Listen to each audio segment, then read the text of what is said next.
Good afternoon. My name is Troy, and I'm the account executive for the Growler Station team. I was fortunate enough to work with this awesome team this semester, also Megan and Blake. Today we're going to talk about our campaign. We're going to go over some of our key objectives, a little bit of background information. We're going to talk about some suggestions for the company for the future usage, as well as some of our other options that we want to discuss today. Blake is going to come up and talk about our background. Blake? Hello everyone.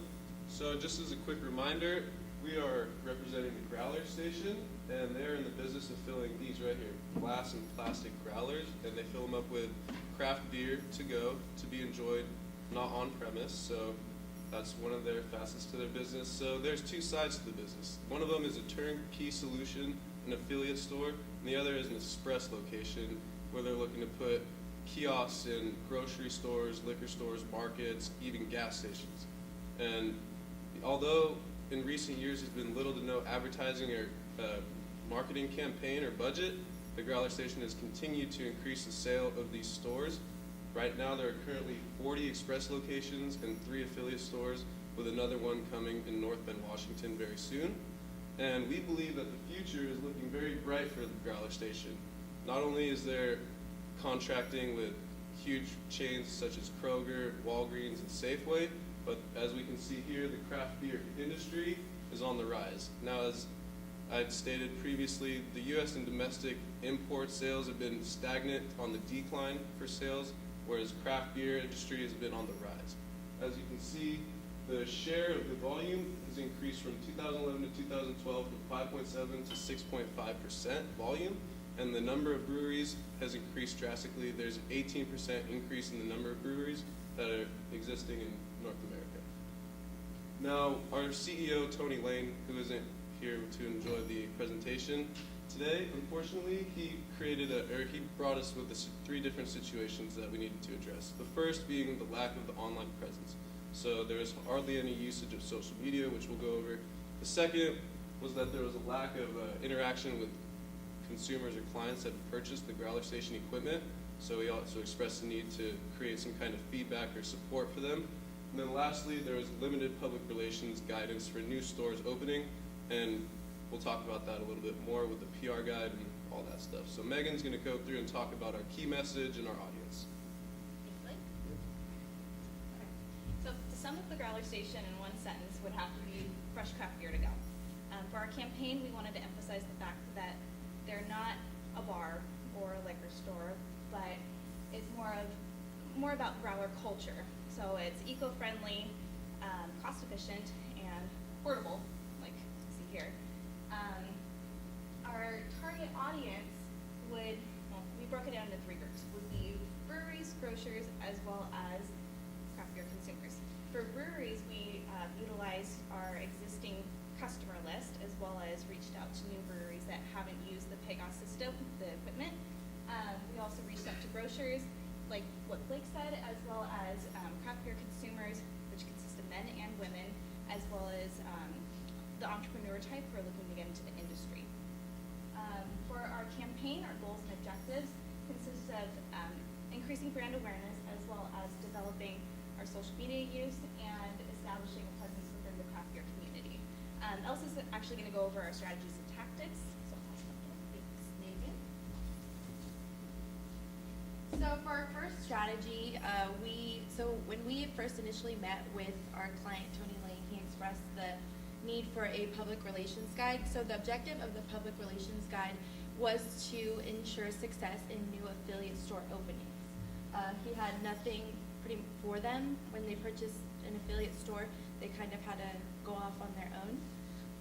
And then we sent out surveys for internal research. We created 3 surveys, one to send out to pitch to media, another one to pitch out to existing customers, and then to send out to potential new brewery customers. We created 2 media lists using Cision, so thanks Cision team. And the third one we actually just got from the Growler Station database. We also wanted to amp up our social media usage. As mentioned before, they did not have a social media presence. Like, they didn't really have that much content to even post, and they would not interact with the audience, like tweeting back at people, writing back on Facebook. And then we created a press release for an upcoming affiliate store. As Blake mentioned, there's a new store opening in North Bend, Washington, and we wrote a press release for them. So as I mentioned, we created a PR guide. The public relations guide we broke it down into 5 sections: 12 weeks from an opening day, 8 weeks from opening day, 1 week from opening day, and then afterwards. So this is an example of 12 weeks from opening day. The first thing, I don't know if you guys can read it, says to set up a communications team. That is vital to like the success of a new affiliate store, because you need to create the local presence, you need to create a buzz before you even open the store. And now I'm going to pass it on to Troy, who's going to talk about measuring outcomes. All right, so when we all got together, we realized that we needed a way to measure our success. So right off the bat, we implemented Google Analytics. We worked with the Growler Station web development team, and we inserted the code to track everything that comes to the Growler Station's website. The thing with Google Analytics is we did not have a baseline to compare our results to previously. So what we did is we took our campaign and we broke it up into two sections. The first 2 months versus the second 2 months. Over the whole time of our 4-month period, we had a steady increase of web traffic to the Growler Station's website coming from Facebook and Twitter. Also to the direct link of thegrowlerstation.com. Comparing our results, the first 2 months versus the second 2 months, we saw an 18% increase in website views. So we knew what we were posting on Facebook and Twitter was actually reaching the end user. They were working with our content, clicking on our links, and they were reaching our website. The other benefits that Google Analytics has for Tony in the future is that this information can be used for target advertising, because it tells them a lot about the demographics, tells them where their website viewers are coming from, if they're getting more views to the website from Facebook or Twitter. Also, it says how long they were on a specific page, or how long they were, if they came back. It tells you if they came back and how many times that user came back to their website, particularly. So we did have an increase. The orange line is the first 2 months, and the blue line is the second 2 months of our campaign. Social media. We've already established in here that we all use social media in some form or another, and I would venture to say that most of us enjoy a cold beer every now and then. So with that being said, we know that social media was the best option for us to reach our end users and to get the word out about the Growler Station. So we utilized social media to its fullest potential. Twitter, we saw a 12% increase in followers on our Twitter page. We used different tactics, such as just posting photos about the growlers in daily use, or posting news about the industry, or even interacting with other breweries saying, hey, we love this new beer that you just came out with. So we had a little bit of that interaction with them as well. Facebook. We started off our campaign with approximately 150 Facebook likes. In the middle of our campaign, our client, Tony Lane, decided that he was going to merge the New York Facebook page, which had been discontinued, and he was going to merge it with our headquarters Growler Station's Facebook page. And this saw a very quick increase of 80% of followers. This skewed our results slightly. However, there was a large benefit. Now we were reaching 80% more people with each of our corresponding posts. So that gave us a benefit. And I believe if you go back here, you can see the increase of our Facebook views on our Google Analytics. Survey. As also mentioned, we conducted some internal research surveys. This information that we gathered gave the Growler Station great information to utilize in the future about the current status of the current users of the Pegasus craft system.